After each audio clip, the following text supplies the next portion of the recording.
All right, ladies and gentlemen, welcome back to Evens versus Odds. Tonight, we're going to be looking at Teuton's game here, honestly. I saw Arabia and I saw Teuton's, and I clicked on it. So, we're going to be reviewing this game for the next episode in our Evens versus Odds series.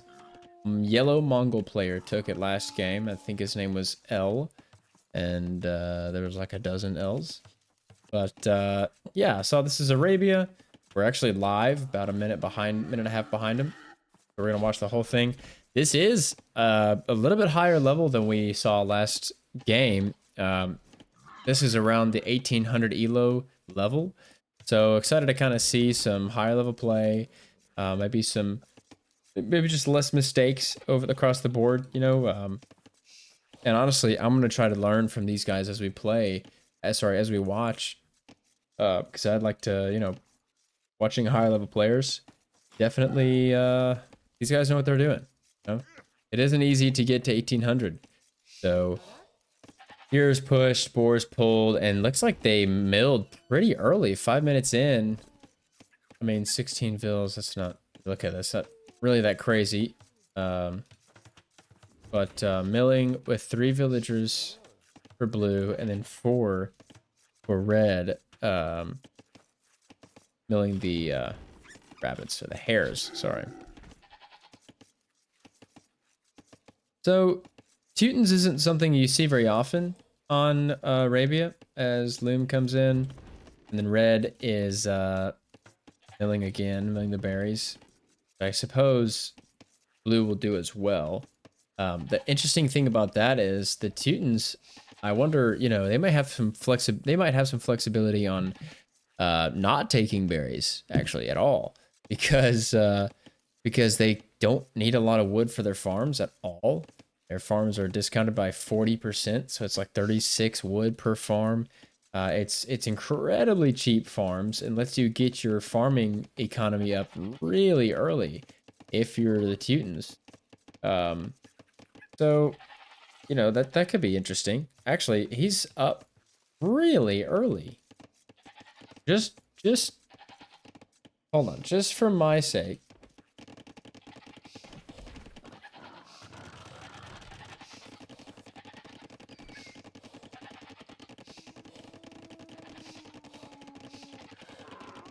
Did he just...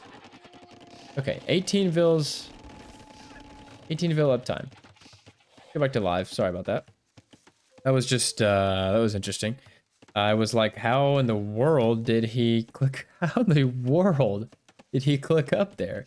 He had like 100 food. And it's pretty dang early, too. So just do it. I didn't even do introductions here. And just do it in the red, playing as the Spanish. And then, blue. Playing in the blue as the Teutons. No loom for just do it. So he's gonna lose a villager to this Teuton scout. And he's got 1,000 food. And 23 villagers. This is really interesting. So he's getting loom. He's garrisoned a bajillion villagers. You know what? He might actually be going for a fast castle. Yeah, I bet he's gonna go. Yep, he's gonna go fast castle conks. That's what I'm thinking he's going for here. For sure. The scouts from blue. And something interesting to note here. No gold yet for the Teuton player. So, I mean, we're 10 minutes into the game. You know, he just hit feudal. But, I mean, does he see what red is doing? No, he has no idea.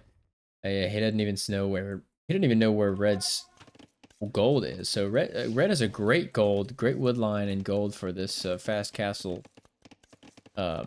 strategy. He goes for like floating a ton of food, and then 4 on stone while he's in feudal, assuming he's gonna try to have enough wood as he gets to feudal age.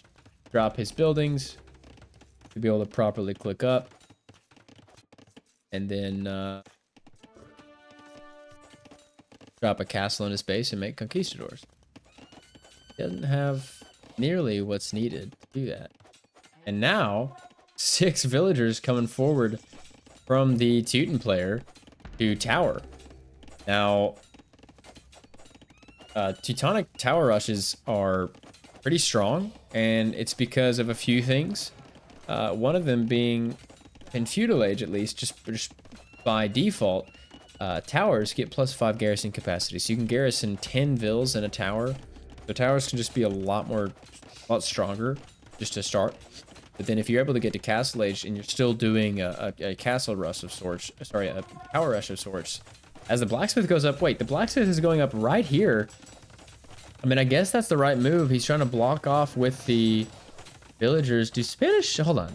I wondered, okay, they were, I was like, that is really fast. Okay, so the buildings go up like it's nothing, and he click up to the castle age at around the 13-minute mark. I mean, I've done fast castles, this isn't to throw the strategy down, but it's definitely a unique twist on it. I mean, he's clicking up around the 13.5-minute mark. He's going to be hitting it around 16 minutes. All right, 15, 16, yeah. So, it's not going to be the fastest fast castle.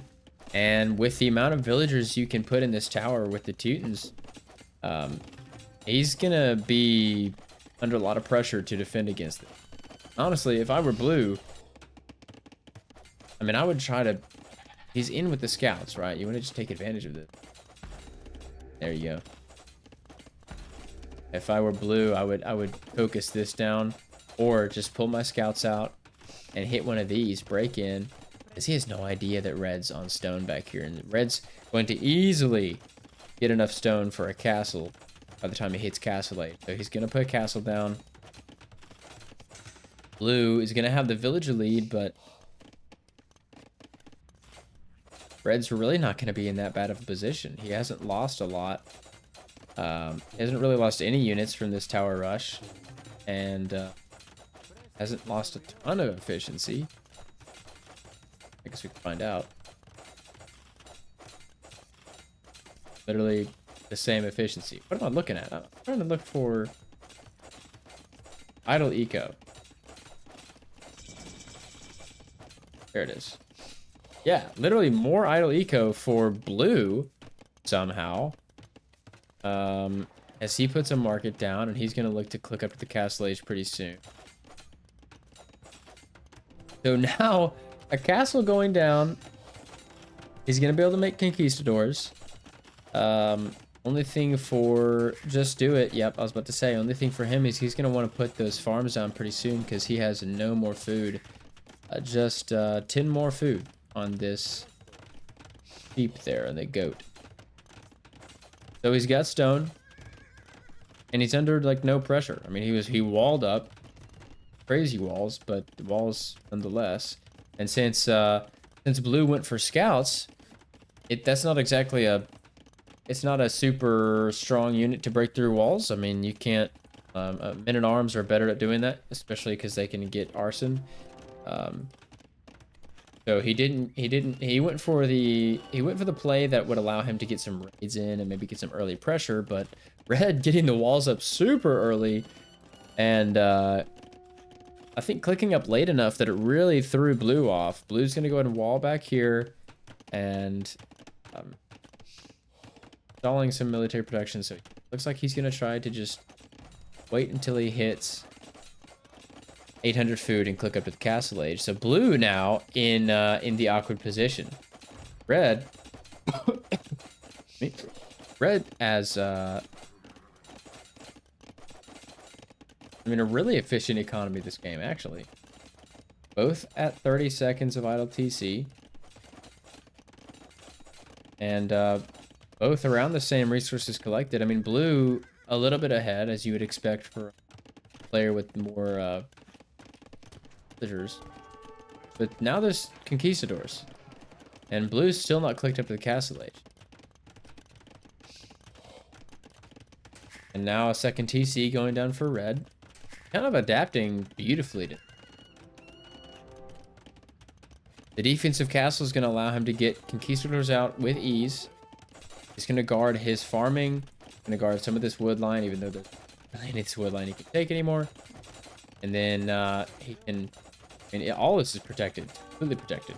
Blue needs to push right around here to be able to get anywhere near his gold, but that's got to be through a castle and town center fire. So now it's Conquistadors 20 minutes into the game. On his wood line, on his gold, on his other wood line. Blue actually stuck with some pretty rotten wood lines. These are more thin than the ones that red has. Even though there's only 2 back here for red, which is definitely going to be a problem if this game goes late. The Conquistadors are going to be able to range from here and here to hit these villagers. 6 range, that's... I mean, they can shoot to any of these wood lines, but forget the wood lines. I mean, that's Conks shooting. Wow, one-shotting Bills. Yep, that is just brutal. Blue under a ton of pressure now for Conks and counting. So yikes. 2 TCs for red now, who has the villager lead. Castle Age is going to hit for red, or sorry, for blue, who's going to go for Elite Skirm and Bodkin Arrow. But I mean, this is just, villagers are going to go down left and right here. He has what he needs to fight this back. So it's not a horrible, horrible position. I mean, it's pretty horrible. I'm a fan of the Teutons, so I was actually going to root for the odd team here, root for blue. But it might be another win for evens. Knight's out now. Ironically, no, nothing doing here for these scouts. And a 3rd TC going down for red. Just do it in an absolutely dominant position here. The Conquistador is one of the strongest units to get out at this stage of the game. It's just so much damage on a horse. Like it's insane. And to be able to mask them up like Red's doing, he's doing a really good job of this. And he's also not fully committing to it. Like he's keeping up good production, but he's also getting villagers out. He does not have what it takes to get 3 consistent town centers, or 3 town centers going consistently and make Conquistadors. So he's heavy on gold. He's going to want to prioritize the Conquistadors or drop some off of gold and turn them into farmers. Going to win them villagers, town centers all up. But now, Elite Skirm with upgrades out from blue, and plenty of them too. He does not have ballistics, and he doesn't have a university, but I bet we can expect one of these soon. So now scouts, knight or 2, and skirms, elite skirms out from blue. So well done from blue, honestly, to just survive.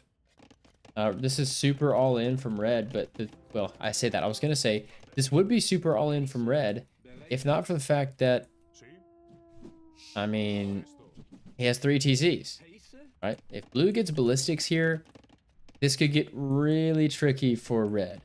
But late game, with Elite Skirm, the Teutons don't get they don't get Bracer. But they have everything else they need for these skirms to be effective against the conks. And yeah, forward siege workshop is gonna be exactly the correct answer. If blue just booms back here with the skirms he has what he needs to just boom back of his base and expand. Kind of like a defensive castle from blue, or maybe like a forward one, taking some map control.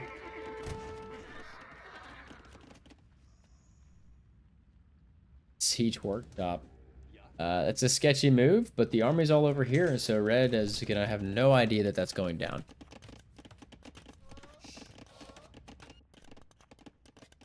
Okay, interesting. Really interesting. I'm gonna go ahead and hit this just so if it ends, won't get a sudden ending and speed up. So the siege workshop's gonna go down. I'm just curious as to what he's gonna choose to make with this. Probably a mangonel, right? You need to be able to pressure these town centers some. Wheelbarrow comes in for blue. The conchs are gonna continue to rotate around. Upgrades for them, so the skirms are still. I say this still. Scrims are going to be super effective against him. Wow. Okay, so mangonel now from blue, but this is a second defensive castle from red. This is ridiculous. So a second Spanish defensive castle. He's going to have complete protection over his entire base. I mean, I say that. If blue sees that there's a town center there, yeah, he does. I mean, he would be able to range this. In fact, he might be able to range this town center too. He came over here, he would even have a hill. So he could still pressure a town center from red. And more production of skirms from blue. Gonna try to deal with these conchs. Red not looking is gonna lose one. And again, every kill that blue can get on the conchs is gonna be huge value for him. Because, oh, huge find from, wow. Huge find from blue. Great micro. He's going to see the mangonel come out and he's going to drop it with his own. And fletching is going to come in from the Spanish player. Castle's going to get enough range. That's unfortunate timing there from blue. Going to lose the mangonel. Hawks continue to circle. But there's now 72 villagers here from red. At this point in the game, I mean, wow, 1,000. At this point in the game, I'm expecting him to just go for Imperial, right? He's not producing anything but vills. Making a monastery. This is the right move. Spanish. Who's gonna see that? Probably camp it with these terms. That's the right move. If Conchs range that? No, they do not. Okay, so third TC is gonna go down for blue. I mean, I have hopes. I have high hopes for this, and not just because a student player would also make it 1-1. If the series were longer, that would be awesome. So University now going to come in from blue. I mean, okay, yeah, this is Imp coming in from red. So Imp now, and I mean, this is just ridiculous production. A nice shot there from Just Do It on blue skirms, who might. He might be going up to Imp as well. He doesn't have quite as many on food, as in like half the amount, less than half the amount. Which is interesting. I mean, he can afford to put 10 farms down right now. You know, he can afford to put a ton of farms down and not kneecap his economy like it would for red. But the problem is, red's already got a huge economy. He's also got a lot of wood in the bank. I mean, this could look a lot uglier for blue if red wanted it to. That's all I'll say. Ballistics can come in now from blue. I mean, he's playing this really well. He took really bad damage. He got surprised by the conquistador play. You can't really help that, right? He got caught off guard. He lost some villagers. He lost downtime. But then he caught up. He's back up to 3 town centers. And he's got villager production. But so does red. I mean, this is almost 100 villagers now. 86. Gonna come down to some micro and some good decisions. A good shot there from blue. But the mangonel's gonna get repaired. Gonna take the shot. And his mangonel goes down. That's super unfortunate. Just Do It's mangonel did have the hill. The skirms. And what is he gonna go for? Paladin? Yeah. Yeah, Knight's gonna come out from the Spanish player. So Just Do It's gonna go for Knights. He's gonna finally come out of the walls to put some eco. Gonna drop a town center here. But I think this is the right move from blue. You know exactly what your enemy's doing, right? You know, you haven't seen any army. Oh, wow. He sees Imp come in and just calls it immediately. I think at this stage in the game, that makes sense. I mean, he's got conchs. He's going to have Knights out. He could produce anything he wanted at this point in the game and have Trebs behind it. 3 minutes ahead of blue. who's in no position to drop a castle. Just a brutal position, brutal position to be in for blue, but really well played from Just Do It. The conks early, fast castle, getting the conks out, getting the early pressure, the early damage, just crippling his opponent and letting him boom, just absolutely boom like crazy into the Imperial Age and forcing the GG. Well played.